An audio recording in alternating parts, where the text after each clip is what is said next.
we passed 4 p.m. Texas time. I'm Patsy Brown, Executive Director of the Japan America Society of Houston, and on behalf of our friends of the Ouchigohan team, we are all members of the National Association of Japan America Society, so I have the pleasure of welcoming you all this month to Ouchigohan Fruits Sando edition. And joining us today is our wonderful instructor, Deborah Samuels. I will turn the screen over to you. Good to have you all with us today.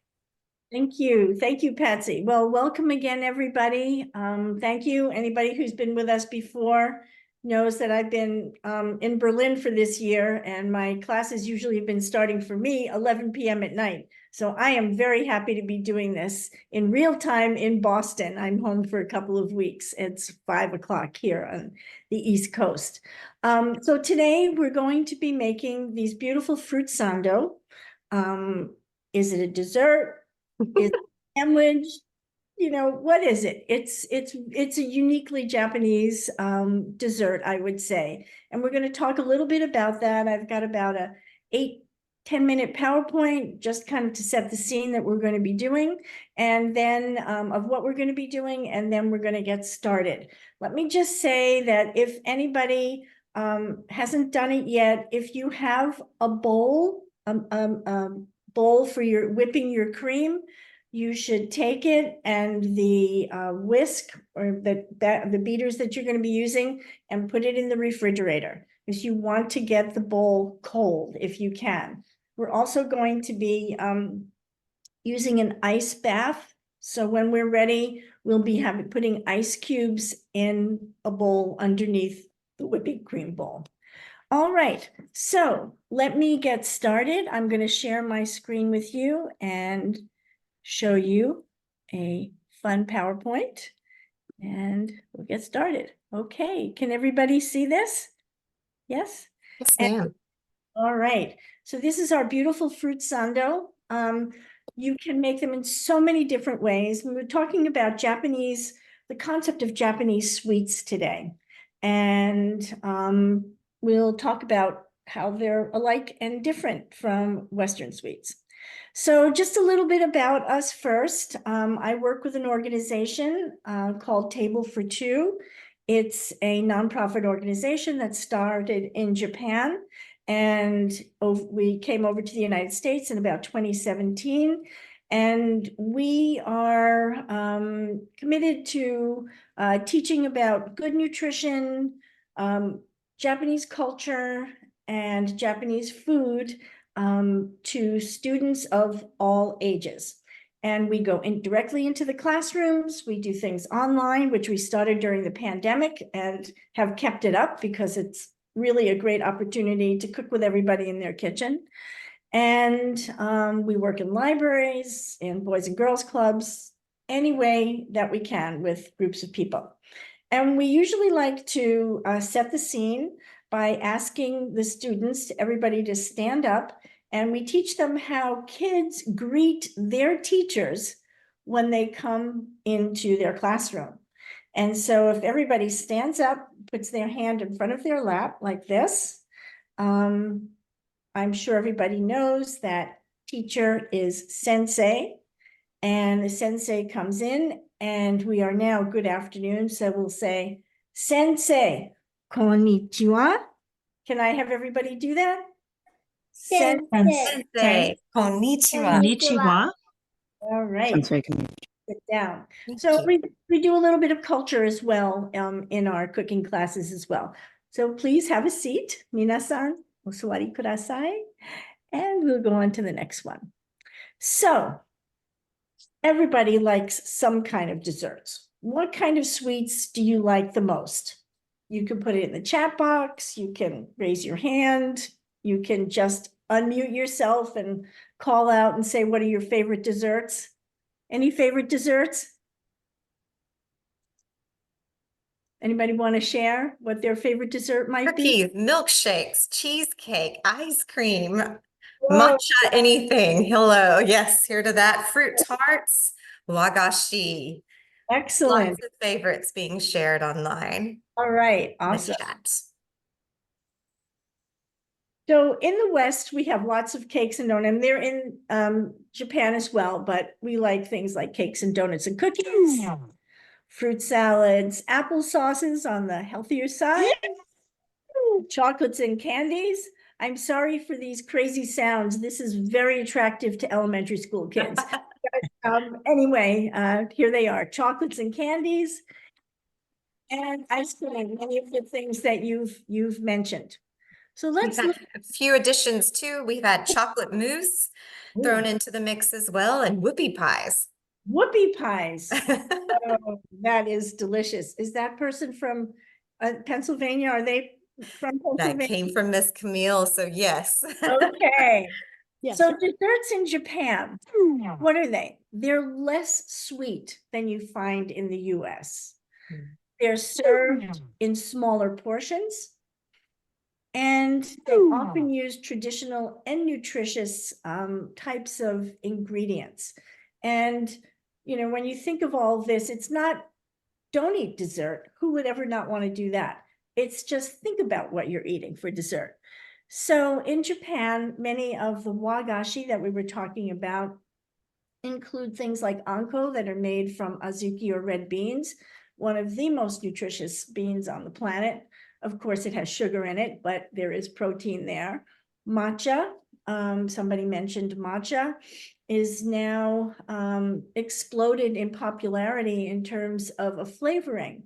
And it is a bitter tea, and it is a leaf that is crushed and eaten sort of whole when it's made into a powder. So it's very different than the kind of tea that you steep the leaves in. So it has a very full flavor, but it also contains a lot of healthy elements. And shiroan is white beans or lima beans as well, another healthy item that's used in Japanese sweets. You find these in daifuku and dorayaki. Matcha lattes now, matcha ice cream, matcha everything. And shiroan, you find in nerikiri, which is a Japanese wagashi that is molded into these magnificent and beautiful shapes. These are some Japanese pastries that you find that are very common now. And as we all know, food travels, and that includes sweets. It comes with people that have emigrated to other countries, or people have come to a country. In the case of our middle dessert here, castera, came with the Portuguese. And these flour, white flour and butter and things are not traditionally Japanese, but very often food gets adapted and adopted, and it turns into something that is not, you know, what they would have in the original country of origin, but adapted to the tastes. This is Baumkuchen, German. It's one of the most popular desserts ever. I was thinking of bringing that as a gift from when I went from Germany to Japan, but I realized they have really good Baumkuchen in Tokyo. I did not bring that.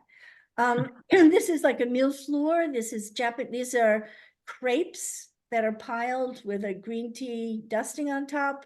Anybody know what this is? These little three fish in front. Any guesses out there? Yes, thank you, Maya? Lisa. Taiyaki. Taiyaki. And Maya, can you tell us what's inside taiyaki? Anko, red bean paste, Anko. exactly. And this over here is melon pan, also sort of a combination of cake and cookie dessert, and very delicious. And okay, Japanese fruit desserts are very, very common. This one on the bottom here, anmitsu, fruit anmitsu, is got lots of fruits on it. It's got anko, which is the azuki bean, and it has mochi, little bits of mochi in it, and sometimes kanten jelly, which is a gelatin that's made from seaweed. And it's a very popular dessert.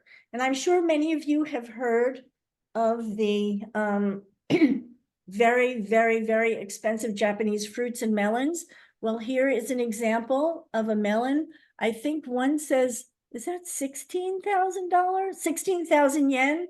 That's close to $160 if we were just going to 100 to 100. Fruit is very prized in Japan, especially like this. It's a country that, especially domestic fruit. This country does not have a lot of land, and so whatever is grown there is very precious. And these melons are grown and really cared for individually. You do not go chop it up into chunks and eat the whole thing. This is a dessert that you will get, like this one here, up here on the left. This was a dessert I got at in a restaurant. Just a taste, one forkful of the most delicious fruit at its peak. So it is, it gives you an idea of the way Japanese think about things. These are strawberries here. These are individual strawberries that cost about $4 a piece. Okay, so that is, you're not popping 5 of them in your mouth.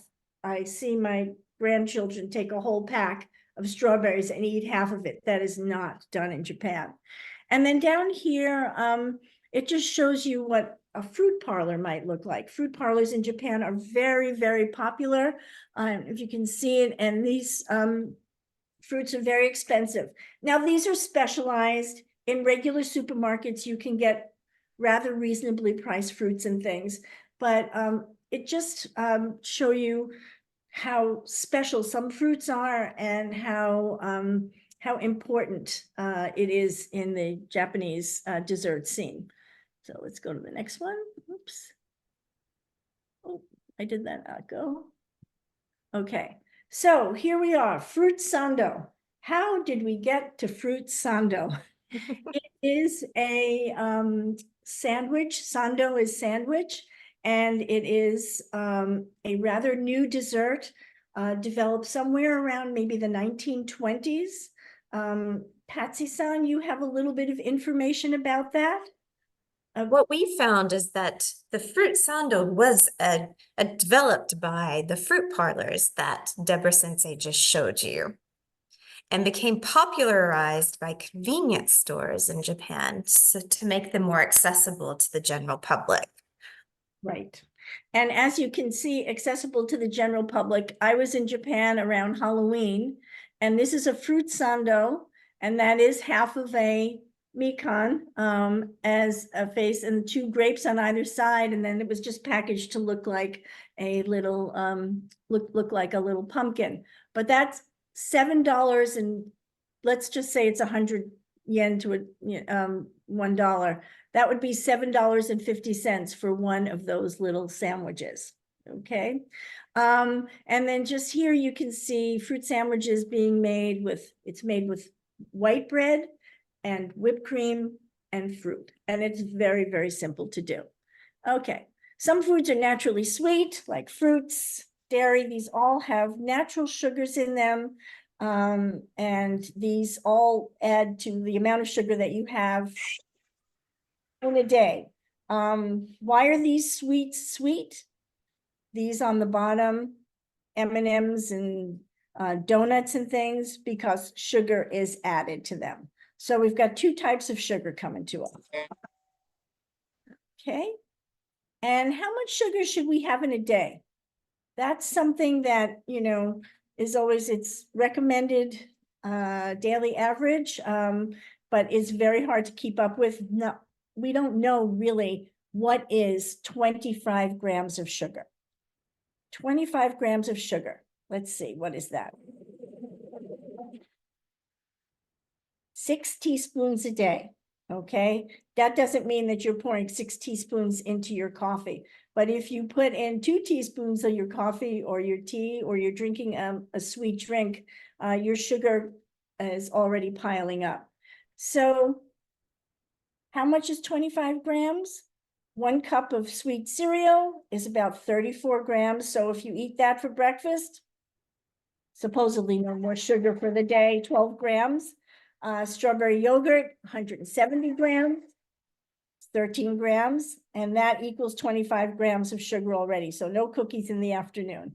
And chocolate milk is about 250 grams or 25 grams for the whole day. So it's just about thinking about what is in the food that we eat. Okay?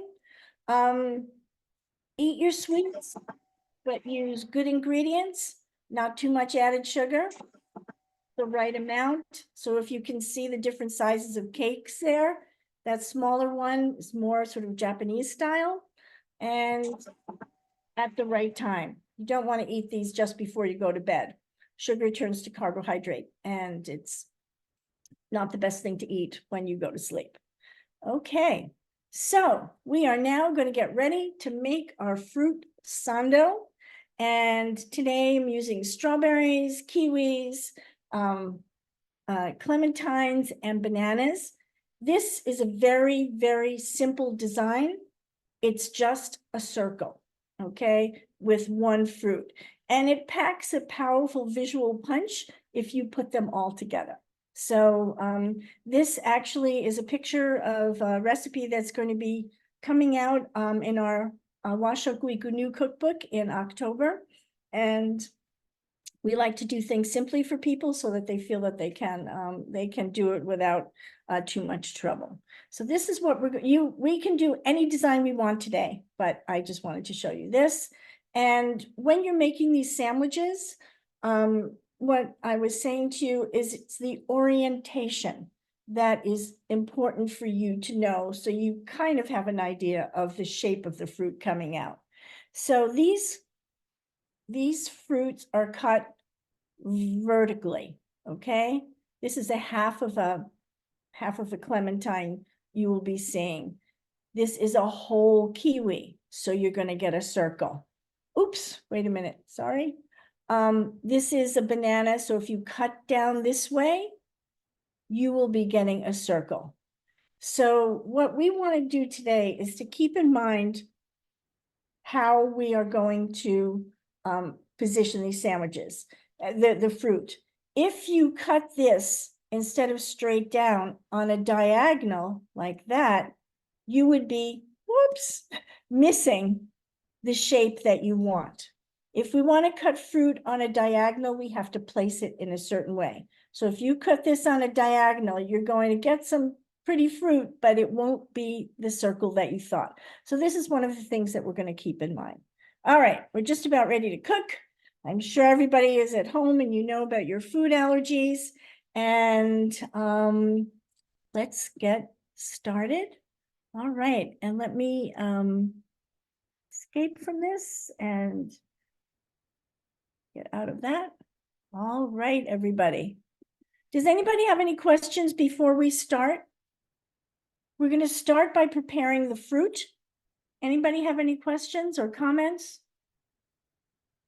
All righty.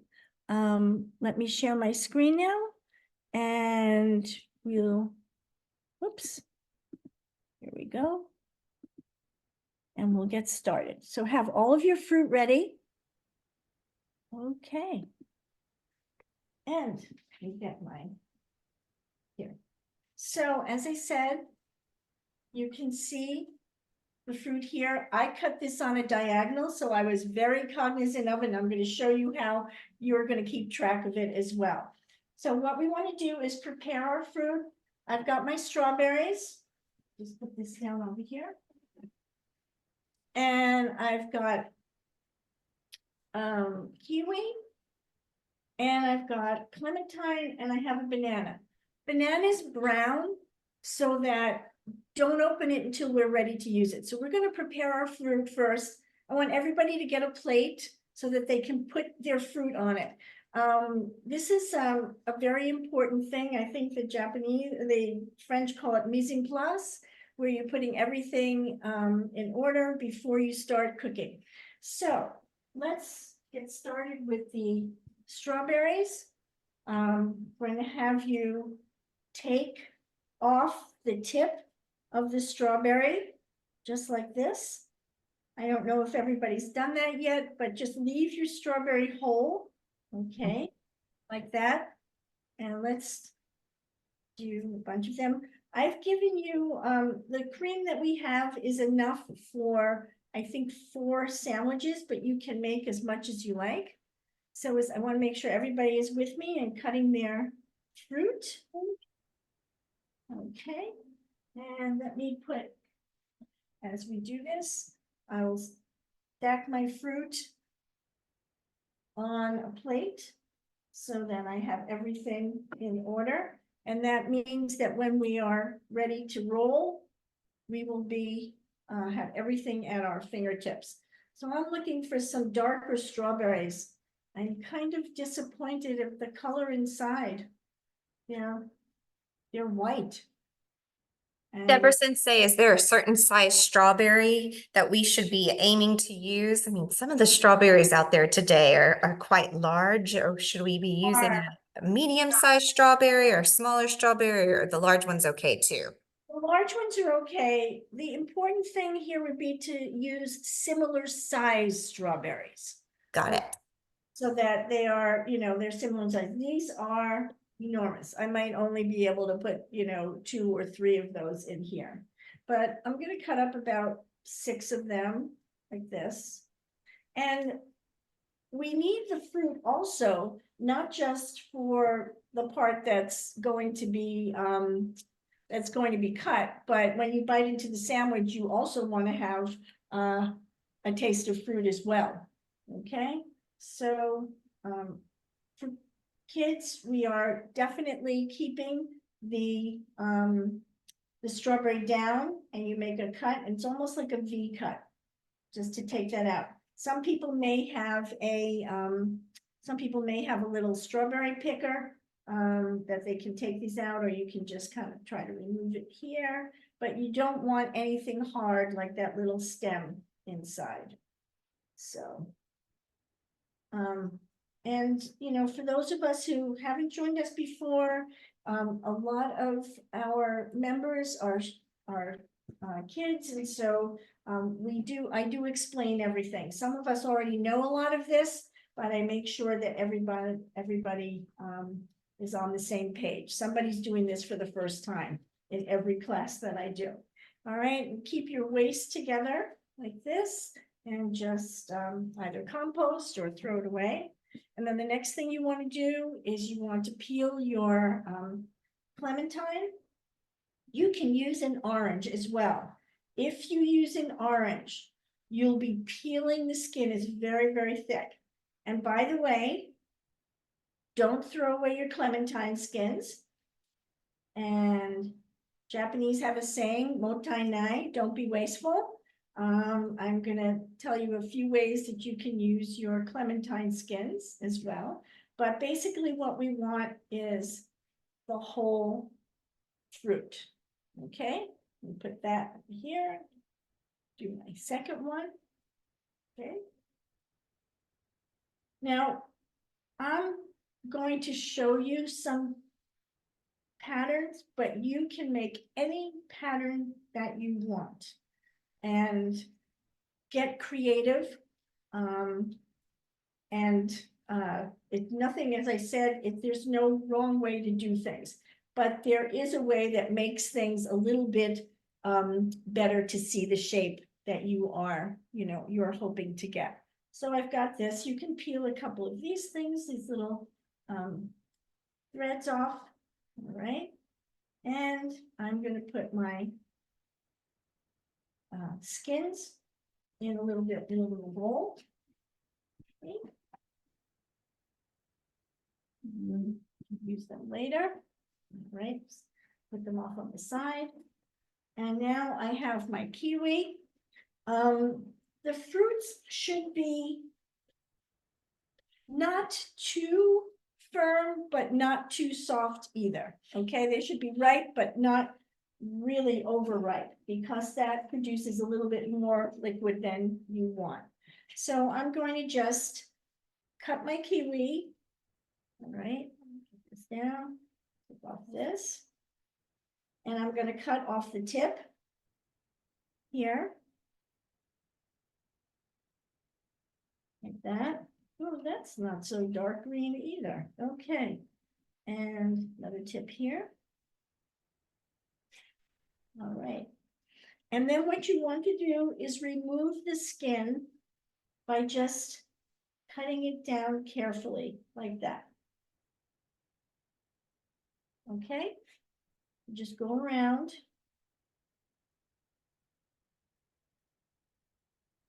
And cut your skin off. Everybody with me? Okay. All right. And we'll cut 2 kiwi. Miss Deborah, Maya just mentioned she accidentally cut it in half, her kiwi. Is that going to be a problem? No, no problem at all. We're gonna make a design with half the kiwi. Don't worry. Okay. Okay, there is no mistakes, no mistakes. That we have to be flexible and we can turn something like that into something very pretty. So no problem. What we'll do is we'll plan the way to set it down on the bread, okay?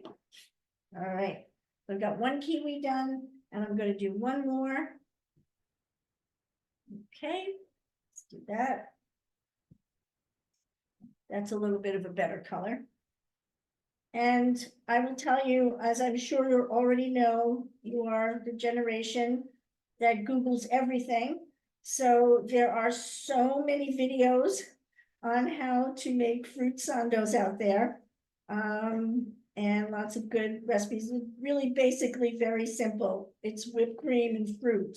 But there are lots of different ways that you can arrange the fruit. And there are lots of great videos out there. And one of my favorite Japanese vlogs or websites is Just One Cookbook. Nami Chen, she does beautiful work. Her recipes are very accessible and she has a very pretty one for Fruits Sando. Okay, so now you can see my plate is filling up. Kiwi skins, I don't have any good thing to do with those. So they either go composting or in the garbage. Okay. All right. And if anyone has grapes, you can use them. I've just washed them and kept them whole. You don't cut these. You just wash them and keep them whole if you'd like to try that. And I will have, I'll use a banana, but I'm not going to cut it now. Okay, I don't want it to get brown on us. So basically I have what I'm going to be using all set here. 2, 4, 6, 7. I'm going to cut 1 more. Boy, these strawberries are big. I'm going to cut 1 more strawberry. All right. So now we have everything organized and put on the side. All right. And now let's talk a little bit about the bread. And then we're Deborah Sensei, before we move on from the fruit, can we confirm that it's best to make sure the fruit is very dry or as dry as possible?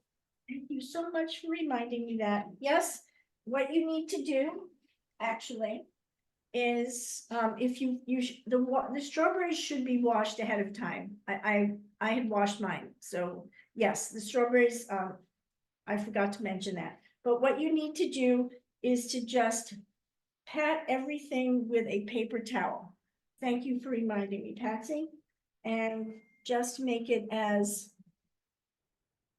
dry as possible, okay? Perfect. Wash your strawberries first, wash them now, and then just pat them dry with your paper towel. Okay. Thank you. Thank you. Okay, so all my guys here. Okay. All right, I'm gonna set these aside. And then we're just gonna look at the bread. So I'd like people to show me what kind of bread. I was able to buy Japanese milk bread or something called shokupan. It's generally thicker. It's, whoops, I don't want to break it now that I got it here. So it usually comes in these loaves, these small loaves, and it's got maybe 8 pieces of bread. And as you can see, it's white bread. It's made with milk. They're very square like that, and they're kind of thick and a bit soft like that. And so that is the bread that they use in Japan. The bread that I use here is just a firm white bread, like Canadian white. It seems to have, it holds together better, and it's pretty similar, okay? It's just not as thick. You can see the difference, okay? But it's a great bread to use. Anybody want to tell me what kind of bread they're using? Anybody have particular bread that you're using? Did everyone find milk bread? Were you able to find milk bread? Anybody using milk bread? Yes?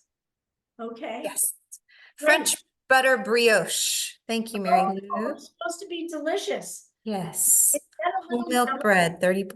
Great, Lynn. I am. Camille is too. Japanese milk bread from a local Japanese bakery. Perfect. Perfect. Okay. So there's a Korean bakery that's popular in the US and some parts of the country as well. It's called Paris Baguette. So if you're looking for good white milk bread, you can go to Paris Baguette for those of you who have that in your area.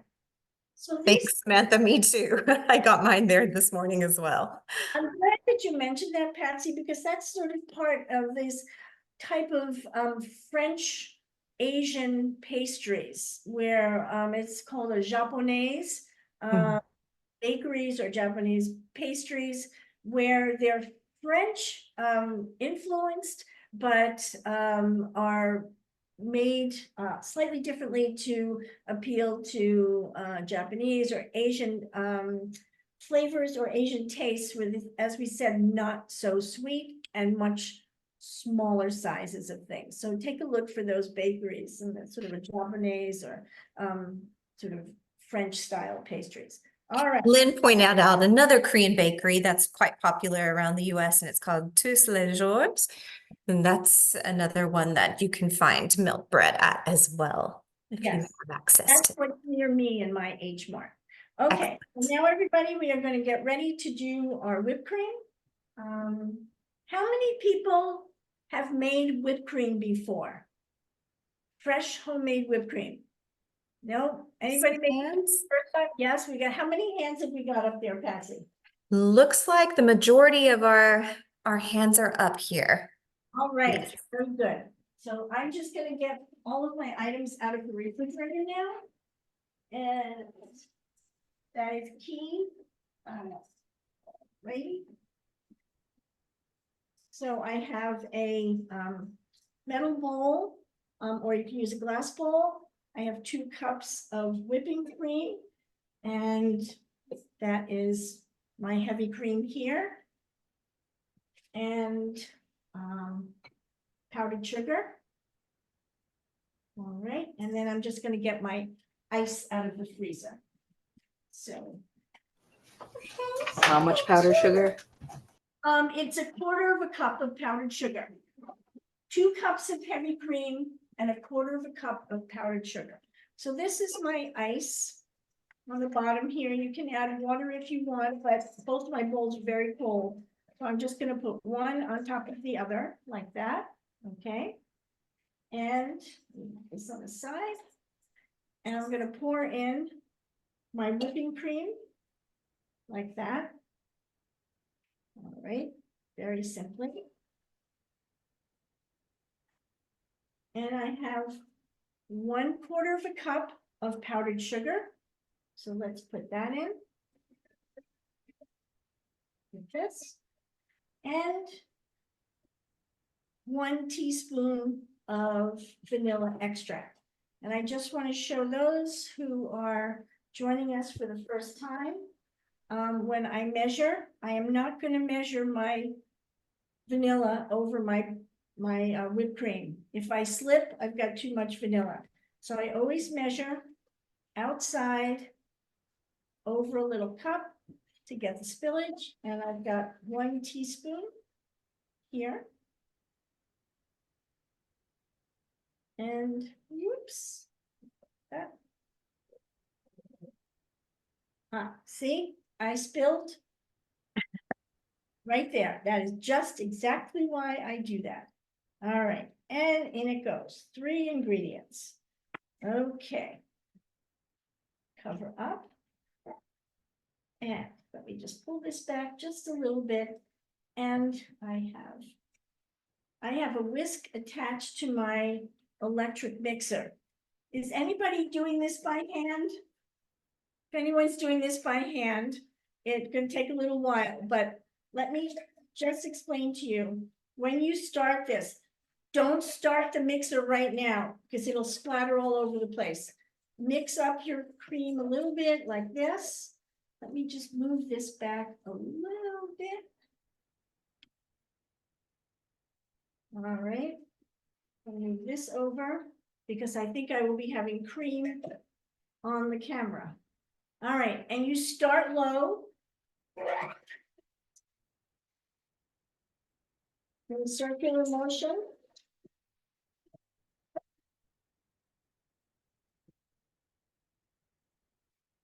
Don't start on high because it will splatter everywhere. Oops, there we go. When you see it start to thicken,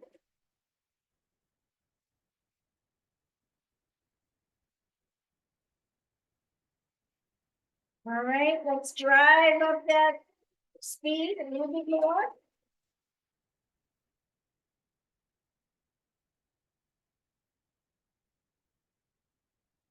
I'll just show you that the bottom of my bowl is touching the ice. This will take us about 3 to 5 minutes, okay? I did it earlier. It took me a little bit of time to get it going. Is anybody using Cool Whip? I read that you can do that. It's good that we're doing it on our own, but if you can't, Cool Whip will work. I can see this getting thicker already.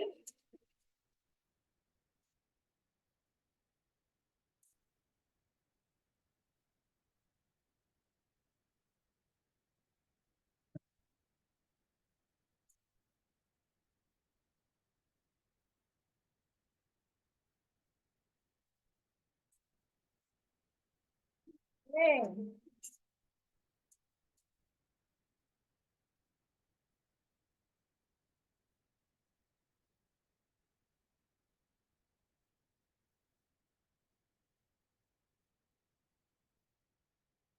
You can see mine is starting to thicken.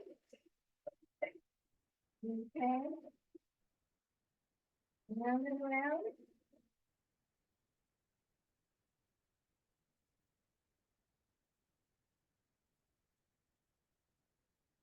Good job, everybody.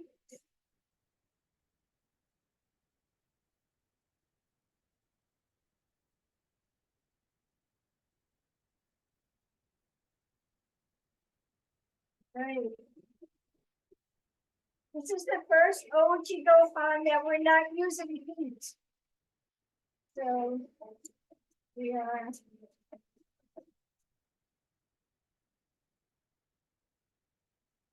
creating things without heat today.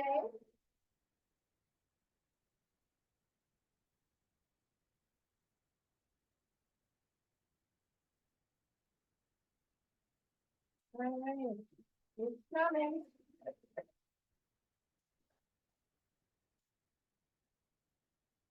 All right, now you can see mine is starting to thicken up nicely. Oh, yes.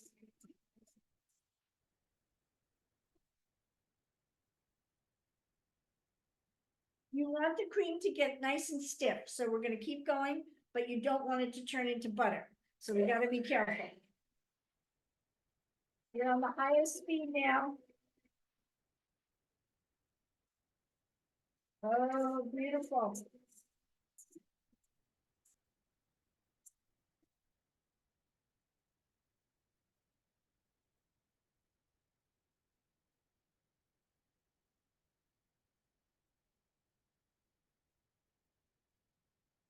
Almost there.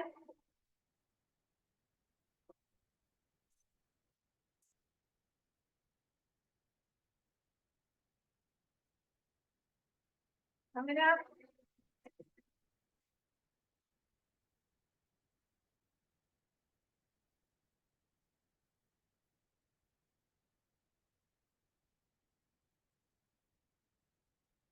Okay.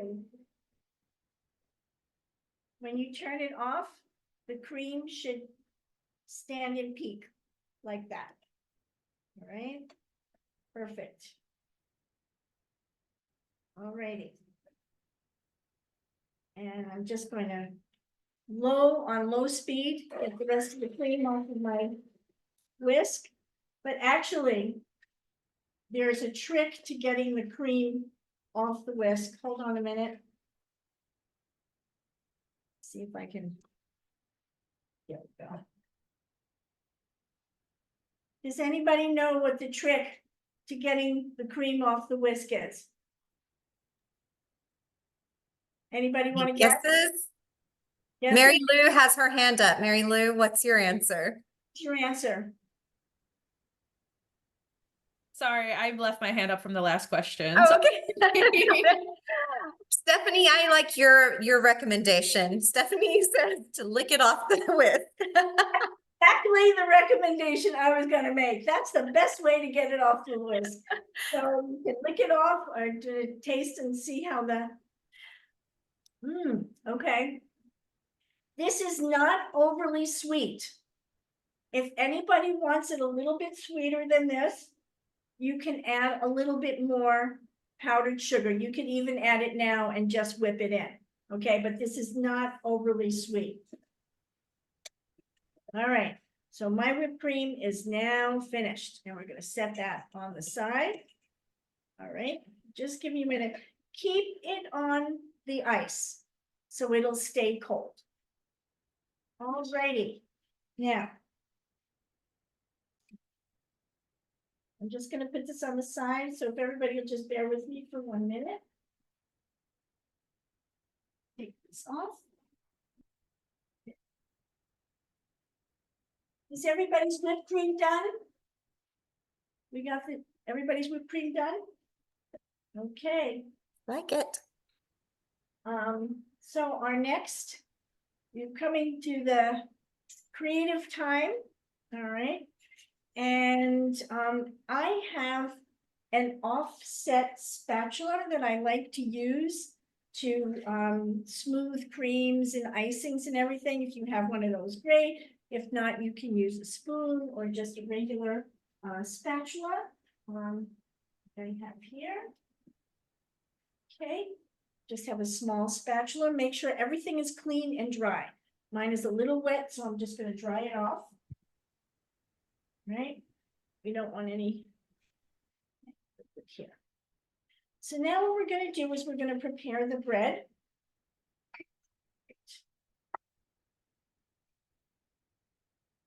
And what you want to do first is we're going to take a long piece of wrap, and we're going to put it down on your surface like this.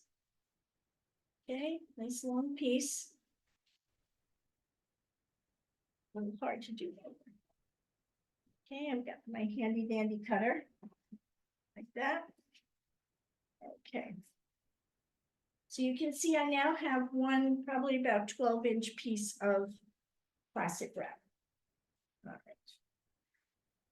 And maybe I should put it, well, let's see what happens. Okay. I'm going to use my Ouchigohan. All right. And I'm going to place one piece down. Just one piece first. Okay. Can everybody see that? Oops. Make sure I'm in the right spot here. Okay. And now what we're going to do is, and I will also show you one of the things. There are a couple of ways that this is done. I have left the crust on my bread. Very often in Japan, it's cut off because it's not beautiful looking. Okay, I left it on, but it's not wasted. If you cut it off, I make I make French toast with it the next day, so you certainly can cut it off. All right, but right now we're just gonna move this way, and now we're gonna take a scoop of your whipped cream. This is not a scientific thing with lots of measurements. So you're just gonna put down, that's a little bit too much, some whipped cream on the bread and spread it out. You can see why an offset spatula is a great thing because it's got kind of a L curve here. And you can spread it right out to the edge, like that. I've also seen that some people that are going to cut the crusts off don't go all the way to the edge, but we're gonna do that. Okay. So now's our moment of truth. Deborah Sensei, quick question before the moment of truth. If you were to cut off the crust, would you do that before you spread out the whipped cream or after? Because you just mentioned not taking the whipped cream. Okay, After. cut off the crust after. Okay, thank you. All right, you've got that. And I've got my fruit here on the side, and I've got my second piece of bread ready. The other thing that you need, oops, where did it go? Is a magic marker. Okay, Ooh, a magic marker. That's not one thing I would have thought of to make a fruit sandal. because that's gonna help us to mark the direction on top of the plastic wrap when we do it. So have a marker out, okay? Have a marker out. I figured out another way to do it, but if you can, take a marker out now. And now we have to decide whether we're gonna cut our bread vertically, like this, or on a diagonal, okay? This one was cut on a diagonal. Don't anybody do anything yet. I just want to show you conceptually what happens here.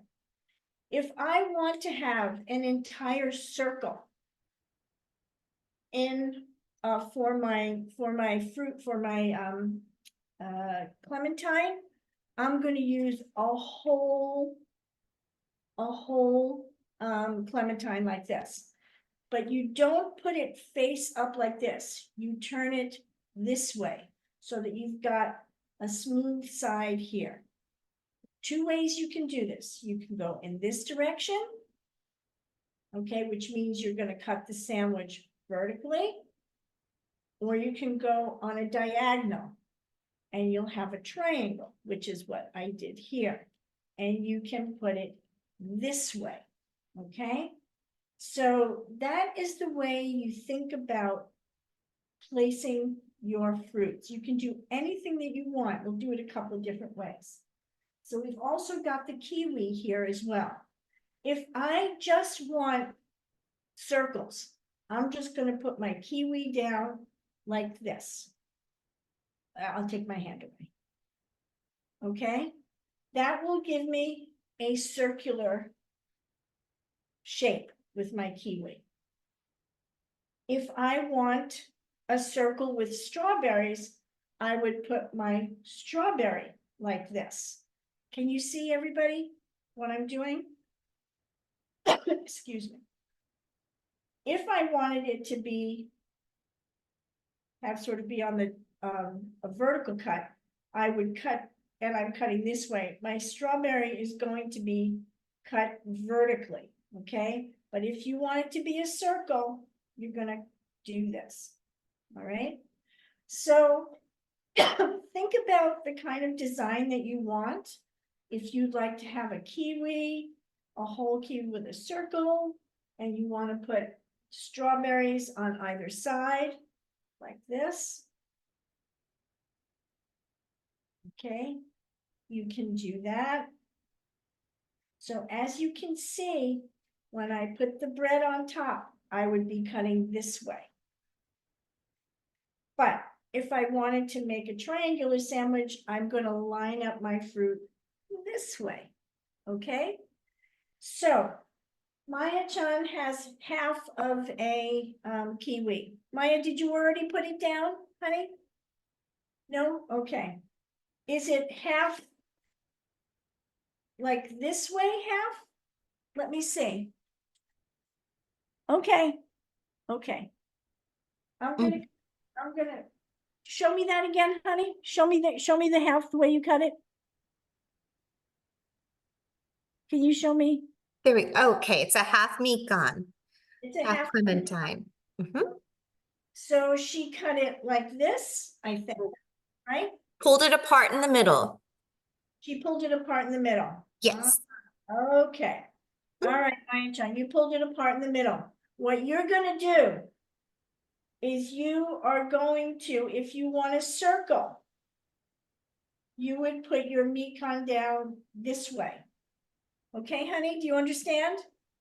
Okay, She has thumbs up. thumbs up, all right? So that when you cut down, you'll be going like that. So a lots of times people do different, designs. They don't necessarily put all of the fruit down together at one piece. I don't have anything specific in mind here, but I just want you all to think about what it is that you want to do. And then on this part of the bread, you also want to put fruit as well, because when you eat, you're going to want to have some fruit there as well. And so you can add, let's see, you can put a strawberry, whoops, these I will cut in half. Okay, whoops, go. Let me put that knife here. And you can fill in the design this way. You want to keep the thick part of the fruit toward the sandwich, toward the center, okay? So I'm gonna put my little pieces there, okay? So everybody, I'd like you all to make your own designs, and I'm going to use some banana because I'd like to have a taste in that as well. So I'm gonna peel my banana now. Now, again, if you want to keep it all simple and one fruit, and you just wanted to do kiwi, 2 kiwis, like I showed you, you would put 1 kiwi here and 1 kiwi here. So let's just see what this is going to be. One of the other important elements is that things should sort of be the same height if they can. It's okay if this is not, Maya, don't worry about that.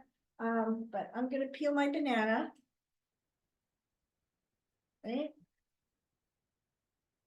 And just knife. So time to get creative. And to get creative, exactly.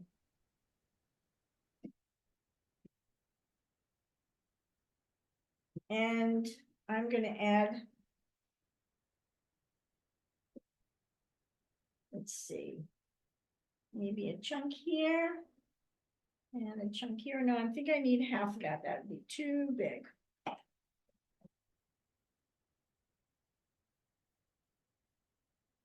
All right, and I think I'll put another couple of strawberries up here.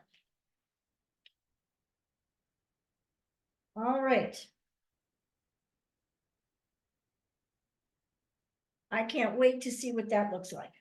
But what we're gonna do now is you're gonna take more whipped cream and put it on top of the fruit. What you want to do is kind of get it into the crevices like this, all around. Like this. And after we do this one, we're going to do another one with a different pattern, but I'll show you how it gets closed up.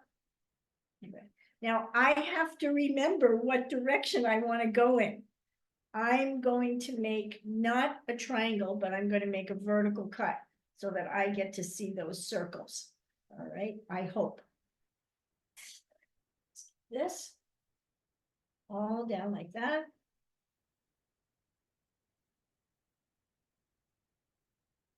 All right. And here. And now we're ready to close up the bread, top the sandwich like this. Okay.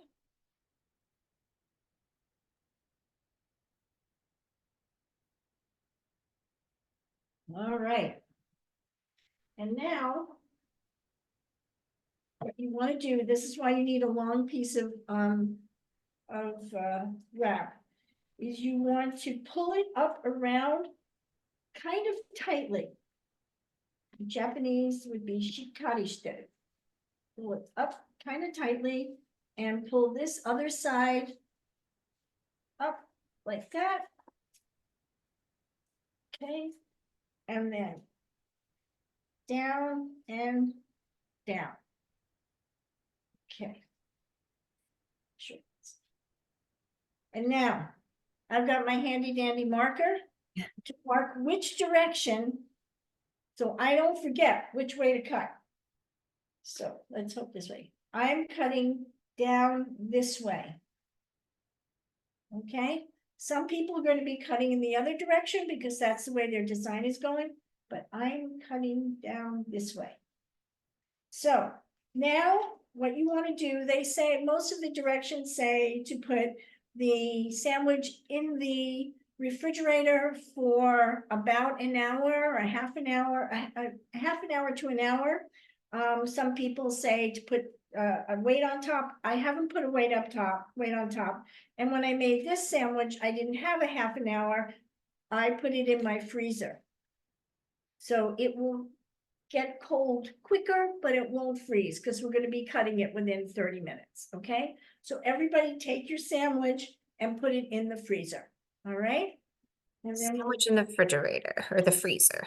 that's right. If you want, we can, it'll stay together, but it may get a little bit firmer if you put it in the freezer. Okay. Deborah Sensei, we have a good question from Michi-san. She asks, if you want to cut crust, would you cut it right before wrapping it up then, or would you go ahead and wrap and then cut crust later? Wrap and cut the crust later. So Okay. all cutting to be done later. Cutting to be done later. Okay. All right. I'm going for my second sandwich. All right. Oh, Deborah Sensei, Samantha asks a very good question as well. Can you leave it in the fridge overnight? yes, Fruits Sando. absolutely. Oh, very good. 1 hour to overnight is the recommendation. Okay, you just don't want things to get soggy. So I would say your, really good time would be 2-3 hours is really good. Okay, but you definitely can leave it in overnight. Okay, let's go for our second one. And this one I'm going to make with the American bread, the American Canadian white bread that I have here. So you can see the difference. Do that. And let's get the whipped cream on. I've also read, when I was looking around about this, that Hawaiian hack, Japanese American hack, sometimes it's done with marshmallow fluff. Oh, okay, that's an interesting thing. And someone also put peanut butter down. Yeah. All right. So for this sandwich, I am going to do it on the diagonal. So I am going to switch the direction so that one of the point, it's on the diagonal to me. It's no longer straight, it's on the diagonal. So I would like to do this on the diagonal. And I am going to take my Mikan, and actually I'm going to do this too. I'm going to put it in the middle, and I'm going to put kiwi on either side. Right? I'm going to see what I'm going to do with my kiwi. So I'm going to cut my kiwi down like this, or I can cut it like this. Let's see. I think I'll be vertical and cut it down. Okay. And when I cut this, I can, if I want the kiwi, if I want to see half of the kiwi, I can put it in this direction, like this. Okay. And I put this one over here. Okay. These are a little large, but I'm going to stick the whole ones there. All right. And then I'm gonna take some strawberries and put them on the side. And the last one I'm gonna make, I'm gonna do just with strawberries. But for this, I'm gonna put a couple of different here. Now you can cut these in half and you can also cut these in quarters. Okay, but the important thing is you want to kind of fill up your spaces here. Okay, oh, the next one I think I'll use some grapes too, but not on this one yet. Okay, add a few bananas.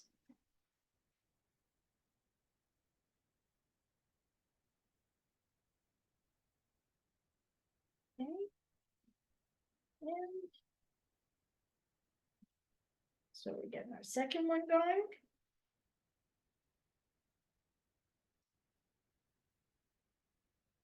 These are, I wouldn't recommend putting them in your lunchbox. You've got whipped cream here that can go off.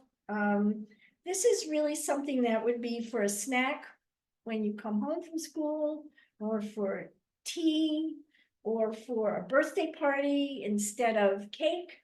But it's more like a snack dessert type thing. All right, let's put some whipped cream on top. On the topic of whipped cream, Deborah Sensei, Stephanie also recommended coconut whipped cream as an option. Nice. I've never made that before. What do you make that with, Stephanie? Do you make that with coconut milk? Looks like we're waiting for her to chime in. Actually, I can just speak, I guess, if that's okay. Sure. You use full cream coconut milk, and you need to keep it in the refrigerator for at least 8 hours. Oh, wow. And when the fat part separates, the cream separates, then when you open it upside down, you remove the liquid and you just get the cream. It's much thicker than dairy cream, so it's very rich. You beat it up the same way you do with whipping cream. You can add the sugar, you can add the vanilla to it. And the major difference is that regular whipped cream, as it gets a little older, it gets more liquidy. Coconut whipped cream gets more solid over time. So it actually works pretty well for something like this if you're making it the day before. That's interesting. Sounds perfect. Looks like Amanda's also using coconut whipped cream today. Okay. You're in the know. All right. And now I'm going to, I gotta remember I'm going in this direction. And this up here.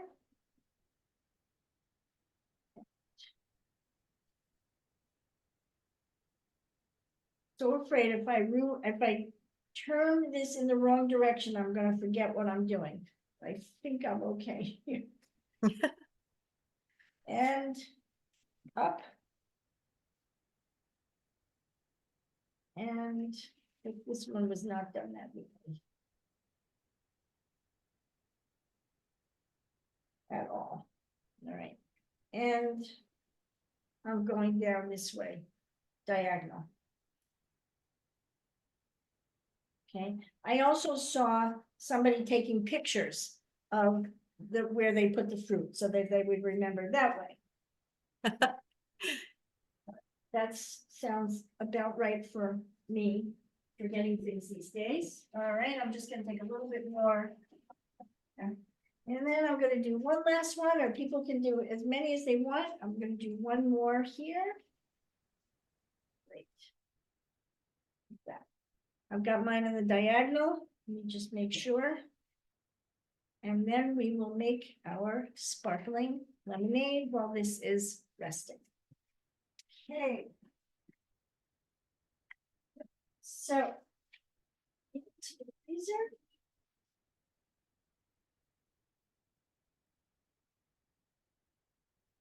And my last one, I will use my Ouchigohan. This is a little broken. Here. If anybody hasn't had Ouchigohan before, it makes absolutely fabulous toast with butter. Really, really delicious. All right. Piece of wrap. How's everybody doing? How many sandwiches Have people done? Is anybody finished?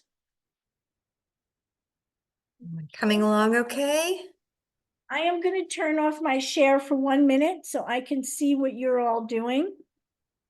Gallery view, Let's see, how are you? How's everybody doing? progress, Progress good, Heidi, Lisa? some thumbs up, double Mia? thumbs up. All right, great. Excellent. All right, Maya-chan, which one? Are you on the next one? Are you doing your final one? This is your third one? Okay, very good. Vienna, can you show us your setup? Can we see what you're doing?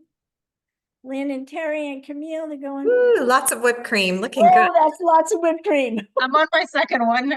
You're on your second one. Love it. Little bit less whipped cream, little bit less. Okay. I mean, Well, the, so I did the clementine, oh, so you I was got a trying to whole thing. pile it Okay. on. That's Okay. right. Oh, yeah. Piling it on top. Makes Okay, sense. very good. All right, back to my share.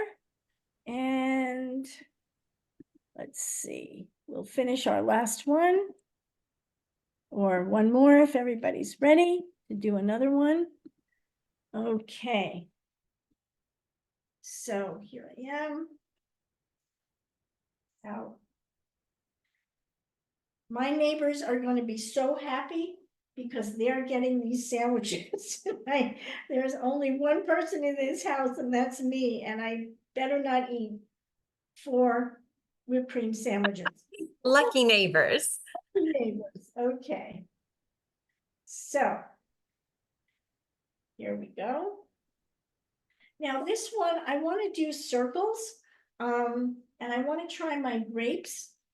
I've got my grapes now. I'm not going to cut my grapes, but I'm going to put them in, I'm going to go on a diagonal again, and I'm going to do 1 grape here and 1 grape here. All right. And I'm going to, let's see, I'm going to put my strawberries in this direction because I'm going to be cutting in a diagonal and hoping to get a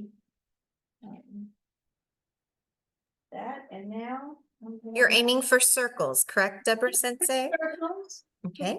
I'm aiming for like a half moon for this. So I'm going to turn this here. Okay. I think I'm done with my kiwi, so I don't have anything of that left. And if I want to show, if I want something, I'm going to take a few of those sections off. That was an awfully good idea, Maya. That's why, see, you can turn mistakes into something really great. So I'm going to put another here, like this. And the thicker part here. This is going to be a reveal for me too. All right. This. So if you can see my pattern here, I'm going to be cutting down that way. And so I'll be getting a circle and then a half moon and a circle and a circle. Hopefully. All right. And I think I've used all my kiwi. Yes. All right. And I've got 2 strawberries left. I think I'll put them over here. So if I wanted to change the direction, if everybody can see that, I could put my whole strawberries like this.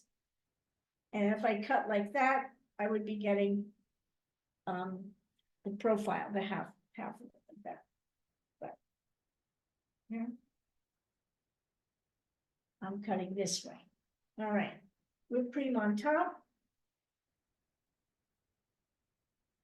Now this is awfully fun to make and a little messy to eat. So they don't show you that part when you see all the great stuff going. I'm just gonna add a few more grapes here just to keep it there. But we'll all try to look as dainty as possible while we're eating this. All right.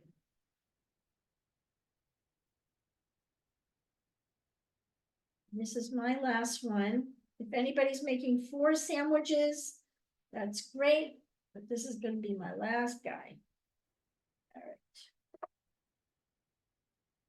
The other thing I've done to keep track of what I'm doing, so when I put this on this way, I've made a little bit of a cut here.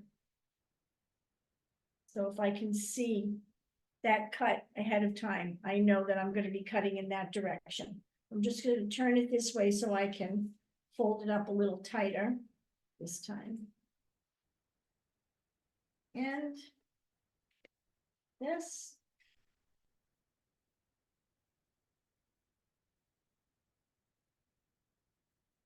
But I'm still going to make my mark.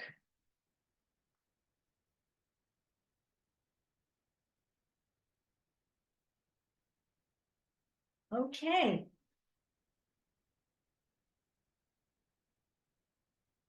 Cool.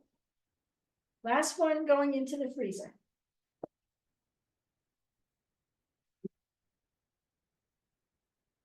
And if you have any leftover whipped cream, please put it in your refrigerator. Don't keep any of that out. Ready? And my whipped cream's going into the fridge.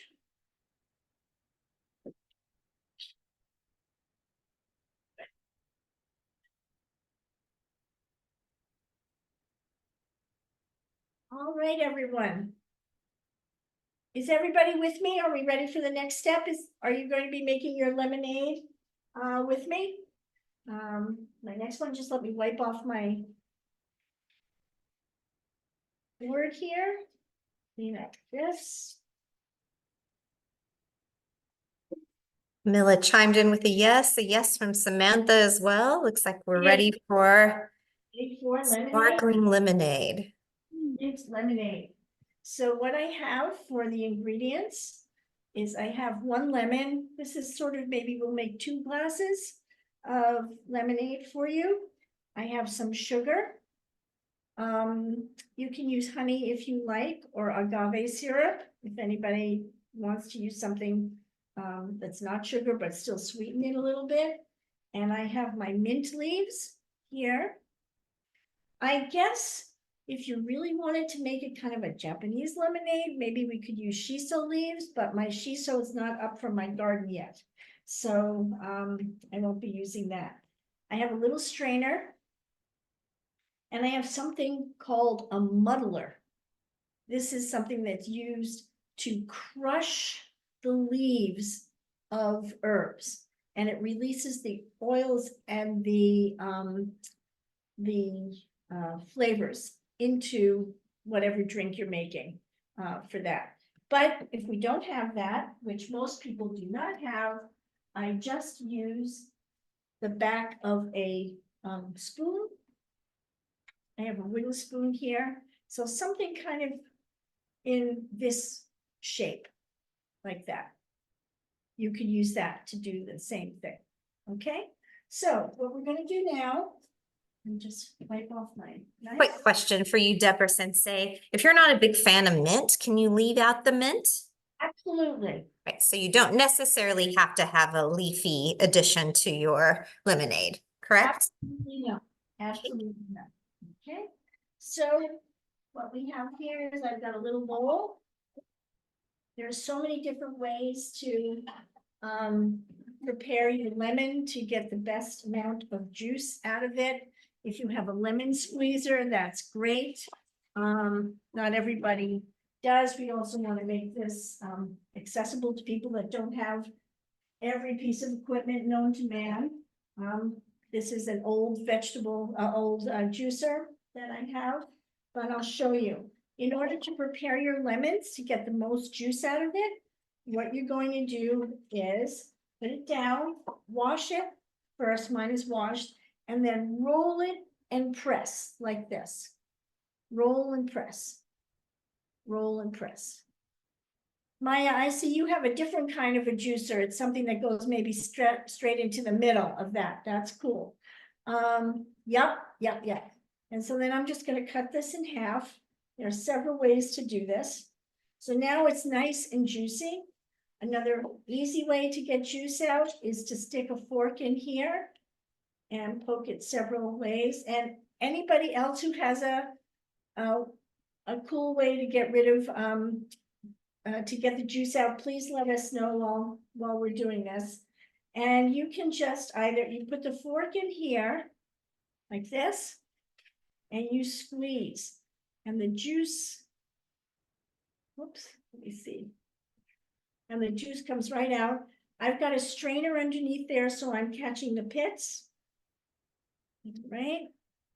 And that, I just keep squeezing it and twisting it.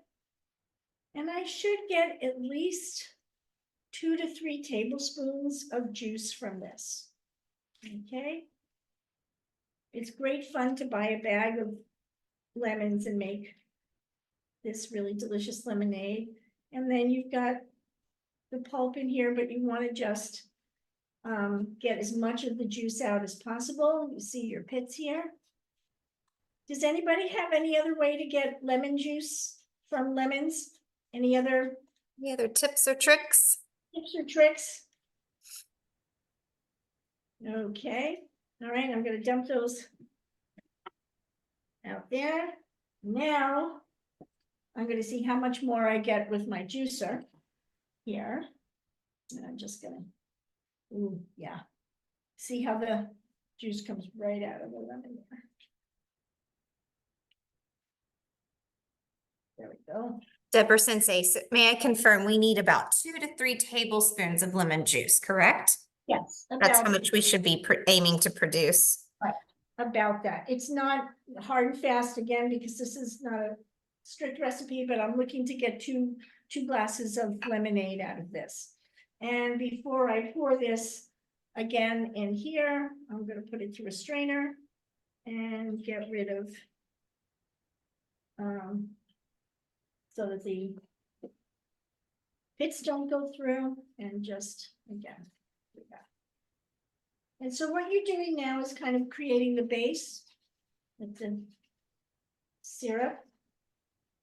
Okay. So let's see what I got from my lemon juice. All right, I got my cute little lemon cup here, and I got 1. Ooh, looks like I got 4. 2, 3. Ooh, I got 5. 4. I'm telling you, a lot of that had to do with my the size of the lemon, but also pushing that, rolling it around and getting as much out as I could. I think that was 4. 5, 6. Wow, I got almost 7 tablespoons. Okay. Very good. So now what I'm gonna do, I'm gonna take, you can use all the lemon that you have squeezed, but I'm gonna just use my 3 tablespoons. I'm just gonna make a cup or 2. 2, 3. All right. And then I've got some sugar here. And again, how some people don't need any sugar in this. And a lot of Japanese people just drink hot water with lemon at night. But I'm gonna put probably 1, 2 tablespoons in here. That's not gonna be 1 glass, I promise you. We're well over our 25 grams of sugar if we do that.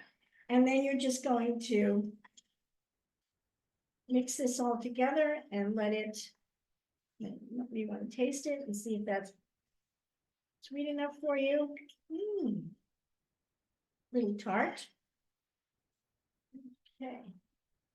And now we'll get my glass. So I've got club soda here. I make my own little soda stream, and so I've got club soda. So this is a really nice way to make a sparkling lemonade. I have some mint leaves that I've washed. I'm going to take them off like that. Okay. And I'll probably take about. Are we moving too fast for everyone? Do we need to slow down just a bit? There's a few people that have asked us to Slow down a pump bit. the brakes just a bit. so Okay. everyone can catch up with us. Thank you. I'm gonna do that. All right. So I've got my leaves ready when you are. I've got my little bit of lemon soda. And again, don't expect this to be like pop or tonic or whatever it is in the area of the country that you're from. What do they call it in Texas, Patsy? Coke. Any type of soda.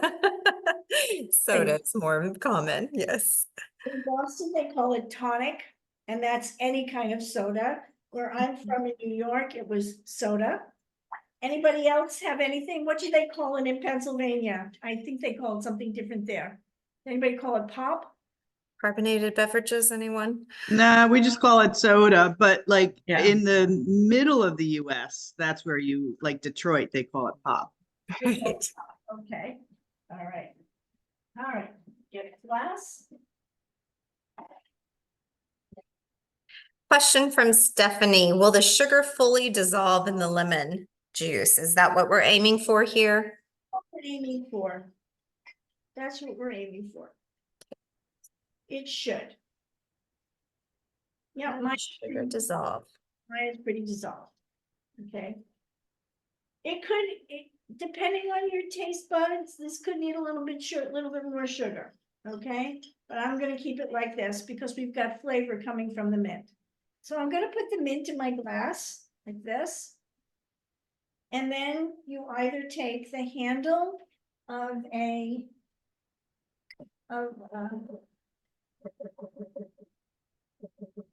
spoon, or you can take a suribachi, not the suribachi. I'm blanking out on the name of the, somebody help me with what, Mangler. mangler? I've broken, Suribachi desu yo ne. Katayama-san, is that the suribachi? well, suribachi is the bowl. Ah, Yeah, surikogi. Yeah, surikogi, gomen ne. Yeah, surikogi. say that one more time, Katayama-san. Surikogi. Surikogi. Yes, okay, the bowl is suribachi and this is surikogi. And so if you can see what I'm doing, I'm kind of breaking it up a little bit, not into small pieces. But what I'm doing is I'm kind of twisting and turning and I'm releasing the oils in here. That's what I'm doing. I'm releasing the oils. Okay. This. And then let's add maybe half the syrup. Like that. I have. You can always add more lemon if you'd like to. And then I'm just gonna fill it. Ooh, that was a nice. With my upset. I'm not looking to chop up the mint. I'm just looking to release the oils in it. Why does that look soapy?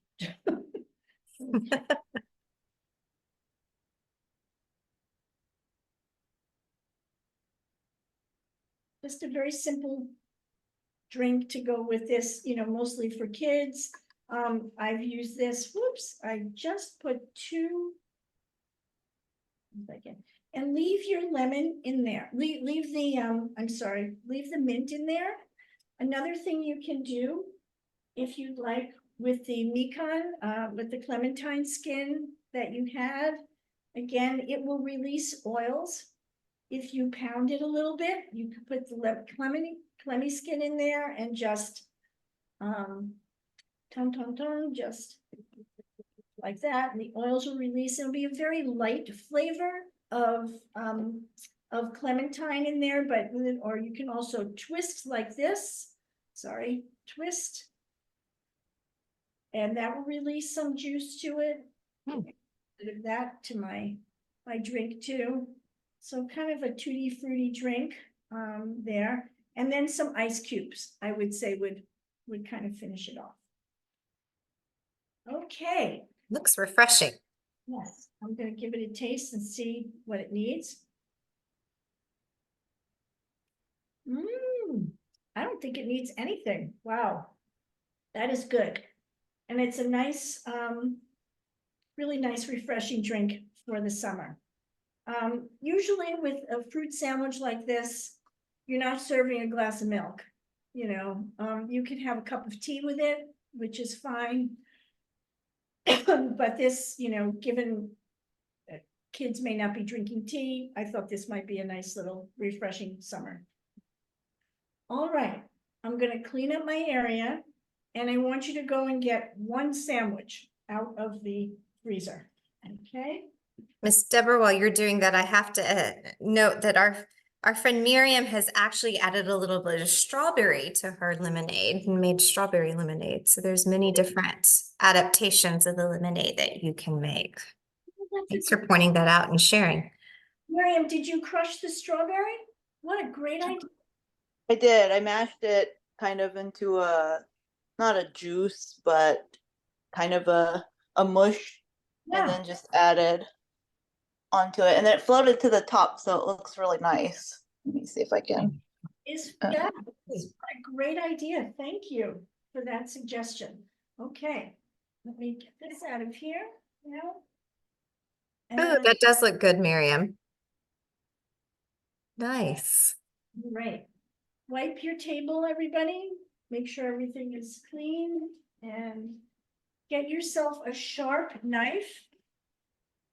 Okay. It does not have to be a serrated knife. I've done it both ways, so I'm just going to use a plain sharp knife, and I'm just going to move things around so I have a darker. Another addition to the lemonade story, Deborah Sensei. Katayama-san did take your recommendation to use shiso, and she added shiso leaves to her lemonade and made shiso lemonade. How does that taste? Okay, Alice, how does that taste? It was my first experience, but it's great. I love it. Like Thank you for your recommendation, Deborah. Hey, thank you.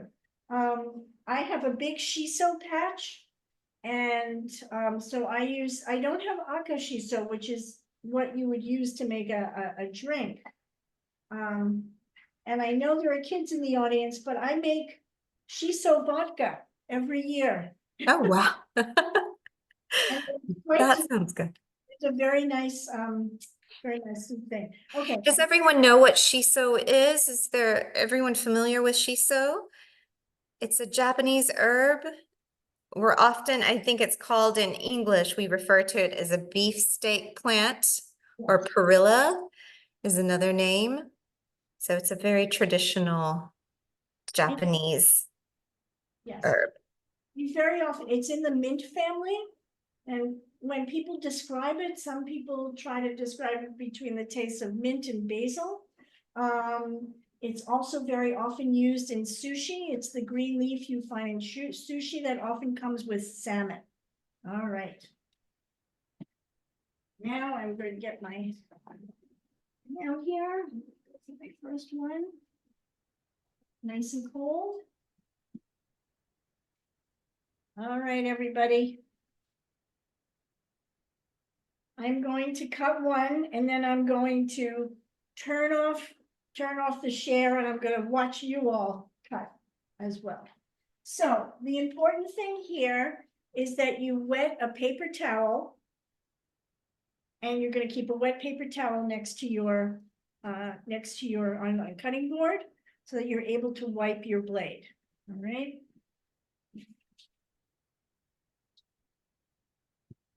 Okay, I've got my wet paper towel. Gonna open it up, lay it flat.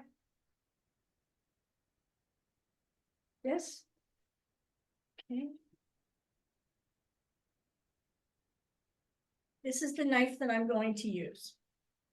So for this one, you cut through the plastic wrap. You don't have to, you can unwrap it, but I find that it helps for it to stay together.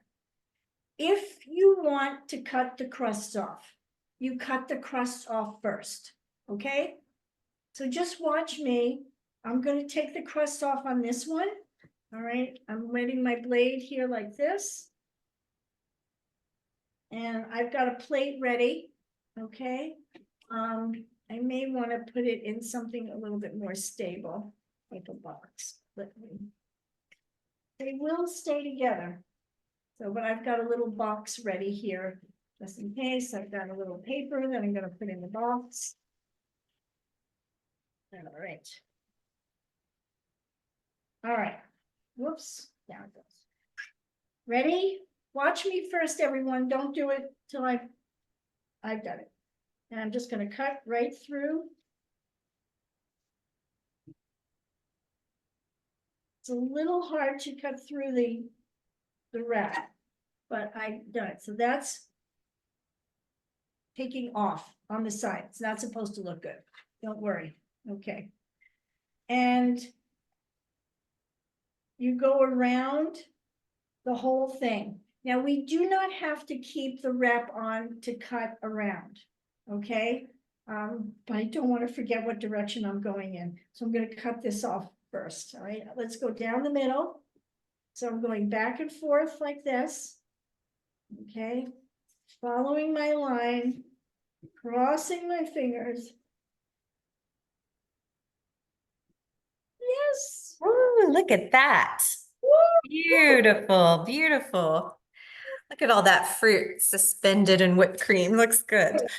Really good. So you see the circle, and I did the half circle on this one.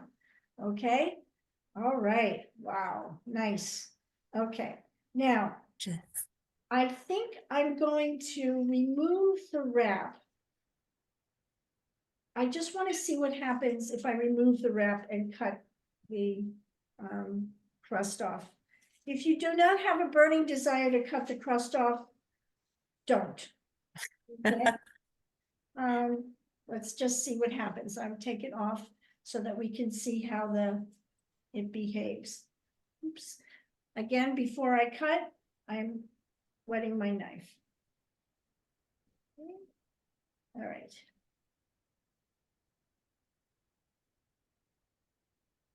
I see it's harder to keep everything together Keep it together. when you take off the saran Everything wrap. is doing, I've got a clean cut.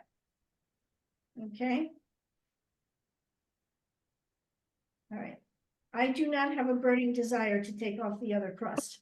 So I'm going to keep it like that. I've lost my strawberry. So I'm just going to keep it like that. All right. And I think that looks lovely, just the way it is. All right. Agreed. That's beautiful. That looks really good. All right. And Oh, then, so pretty. or you can put it on a plate, and this also helps to keep it together like that. And I've got a black plate here. That's right. I see the value of keeping it in the wrap. Yes. Keep everything all together. That was Keep it so beautiful. Okay. All right, everyone, let's go for another one. I'm going to take off my next one, and the next one I think is the diagonal one. All right. Keep your pieces. This is as they say in Japanese, makanai food for the people who are working at the kitchen. All right. And wipe your table. Always keep your table clean so that nothing gets stuck to it, and you're all set. All right, let me get my next one.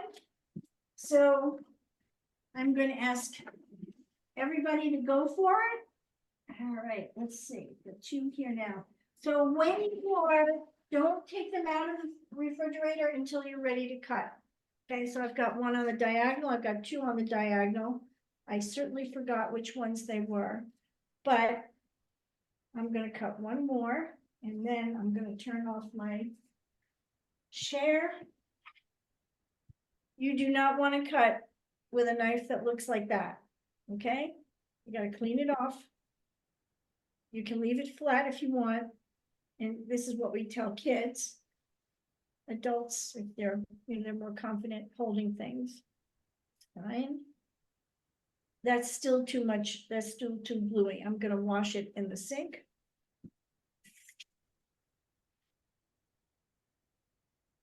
Okay.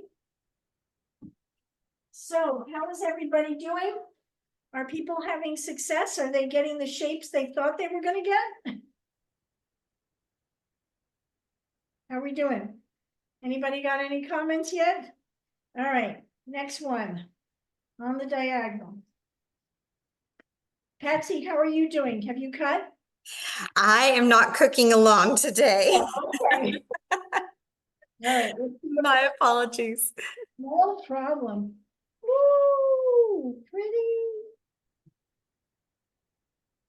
It's like a surprise every time you do it. It's so cool. Let me see. Oh, this one I had, which one was this? Okay. The big reveal just about to happen. Dun, da, da, da. Nice. And so I have a little bit too much cream on here. This was the one that I used a quarter of the clemmy. And there we go. So that's the trick. You Go back. clean off the fruit just a little bit. Wipe off the extra whip to make sure the fruit sparkles. Okay. We agree, Mary Lou. It looks beautiful. Camille, sometimes they fall apart, but yay, I'm glad you think they're still delicious. Okay. And this one I also did on the diagonal. Let me see what this is, and then I'm gonna ask everybody to show me theirs. Let's see which, I don't even remember which one this is. Okay. That's right. Show and tell to come. It's all to come. Don't anybody eat anything. Oh my goodness. It's a surprise every time. Look at that. Oh, I like that. Look at the crescents. The crescent. That's beautiful. Oh, so beautiful. Yes, thank you, Maya. Look, I never would have done that if you didn't do it in half. That's beautiful. That turned out really beautifully. Oh, Okay, love it. this is for a party of a lot of people. And let me get my plate out. Back here. Deborah Sensei, I have a question for you. Seeing, if for those of us who may want to cut off crust, would it be okay to cut off the crust before we start? I guess I haven't done it that way, but yes, it's probably a good idea. It seemed to be a little bit of a challenge to Yeah. cut off the crust. Oh, look at that, Maya. Let me see. Beautiful. I'd like to see everybody's. Lisa, can you hold yours up? Oh, Ikuyo-san. Oh, gorgeous. Oh, Heidi, beautiful. Lisa, oh, that's gorgeous. Maya. Beautiful. I love it. Who Love else it. comes along? Liam, let me see yours, Liam. Excellent. Can you hold up your sando again? And we're gonna have our resident behind the scenes camera woman, Lauren, take a quick photo. Look at that, Look at how Fiona. gorgeous. Woohoo. All right. Right? Lauren, if you're at the ready. Wow. Oh, Michelle, great. I love it. I love Yeah, it. look at that. Beautiful. Oh, wonderful, wonderful. Oh, Lauren, we got count it us all down on a very photo. well. Yeah, okay. All right. Hi, minasan. Oh, yes, Deborah Sensei too. All right. I had Everyone fruit have their prepared. sando. There's Lauren. Okay. Okay. 3, 2, 1. Cheese. Gee, fruit sando. Fruits Sando. Let's see. Oh, You Johnny, that's beautiful. Look at your tray of fruit sando. That's gorgeous. yeah. A lot of cream. Good job, everybody. Oh, did anybody put them in a direction and they cut them and they got something different? Michelle? Yes? Unmute. Yeah, so my kiwi was not as, it was really hard, so I couldn't do like you did, so mine look a little sad, but I I got the idea. Good, Love good, it. good. Liam, what fruit did you use, Liam? What's your fruits that you used? Me? Yes. I use Oh, okay, I used pecan and strawberry. Oh, and Liam, which one did you use? bananas, strawberry, kiwi, and oranges. Awesome. Excellent. Excellent, excellent. All right, so before we eat, and we'll see how this goes on camera, we'll see how mushy these are. Everybody knows that they put their hands together, and it's not a religious prayer, it's just a prayer of just and just appreciation for people who grew the fruit, packaged the fruit, who made the sandwiches. And we say, itadakimasu. Itadakimasu. Itadakimasu. Okay. Did anybody with the camera not on make the sandwiches? Anybody with your cameras off make the sandwich? Miriam, did you make it? Mary Lou, how did that go? I did not. I wasn't able to get any milk bread. It got in really late last night on a flight. No problem. Lynn, let's see yours. Oh, Lynn, beautiful.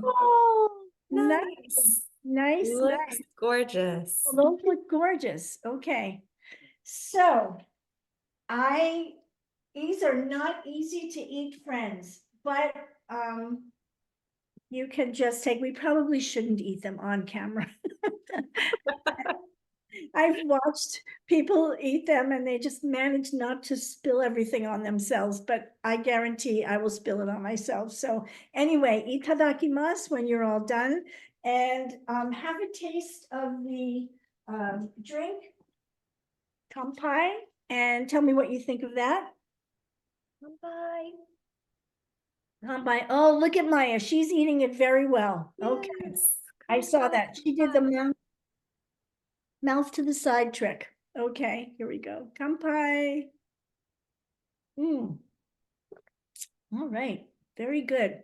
Does anybody have any comments or questions or anything about this? Wasn't able to make the sandwich, but I did make the whipped cream and the fruits, and it makes a very nice little fruit bowl. Oh, good. Okay, Excellent. yes, absolutely. Without the carbs. There we go. I've been thinking I'd like to try this with vegetables and cream cheese.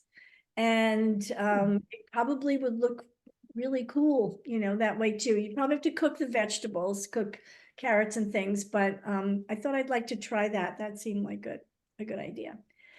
So this is our Ouchigohan program for April. Our next class in May, I think it's May 20th, but I'm not 100% sure. It is a vegetarian curry rice, and the main protein will be tofu for that. And we will have a side salad of, I think it's carrot and walnut. And we'll actually be having a guest chef. I'll be with everybody, but our guest chef is a woman from Japan.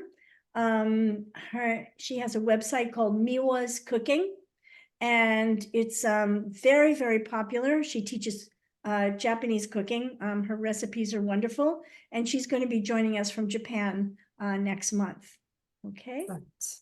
Yes. Next month, I believe our host is our friends at the Japan America Society of Washington, D.C. And again, this program is made possible not only by our friends at Table for Two, but members of the National Association of Japan America Societies. And our partners on the program are the Japan America Society of Georgia, Japan Society of Boston, Japan America Society of Colorado, Japan America Society of Indiana, Japan America Society of Greater Philadelphia, the Japan America Society of Washington, D.C., Japan America Society of Northern Carolina, and the Japan America Society of Houston. So glad that you were able to join us today. So we have a survey for you that they're going, Patsy-san and the crew are going to provide you with a link, and we ask you to fill that out. It's very quick, but it definitely helps us to know what you liked about the program, things that we could do differently, any suggestions for things that you'd like to learn. Okay, So And one last little plug from Texas. The Sando culture was actually really made popular here in the US by a group out of Texas. If any of you are familiar with Sando Ichi, and I will be typing it in our chat box here. Sando Ichi is a Dallas-based organization that actually traverses the country sharing the culture of Japanese Sando with Americans. And I believe currently they're in LA. They were hoping to be able to join us today and give us some pro tips as well. But they are actually working a festival, not only in Dallas, the Foodie Land Festival, but also OC Japan in LA this weekend. So they will be coming to an area near you at some point. So highly recommend that you follow our friends from Dallas. Lisa said they were in Denver as a pop-up. Exactly. They do pop-ups across the country. So stay tuned for what they're doing and you'll find Sando near you at some point. Also one other thing about Sando culture, it's not just sweets. I'm sure you all know there's katsu Sando, tonkatsu Sando. There's all kinds of sandwiches that are not made. They look beautiful. They're not necessarily this elaborate to do, but they're really quite delicious. We did pork katsu Sando and tofu Sando last month. That's right, last month. So we're on a Sando kick here with our Ouchigohan program. So Patsy, are you going to put the link to the survey in now, or how do you do that? We will be sending that link to you all. Lauren, who's provided you with the information for today's program in terms of details to access the Zoom meeting, will also be sending you a link to the survey. So we look forward to hearing your responses. Okay. Thank you, everybody. And I hope you have a good rest of the month, if anybody's on school vacation. And I will, next class, be doing that from Berlin, Germany. So we'll look forward to seeing you then. Can you all join me in giving a hearty arigato to Deborah Sensei? Deborah Sensei, arigato gozaimasu. Arigatou gozaimashita, everyone. Thank you for joining us. We'll be sharing the link to the survey as well as a copy of the link to the video as well from today's program. Thank you all. Sayonara. Thank you. Sayonara. Thank Mata you. ne. Genki de.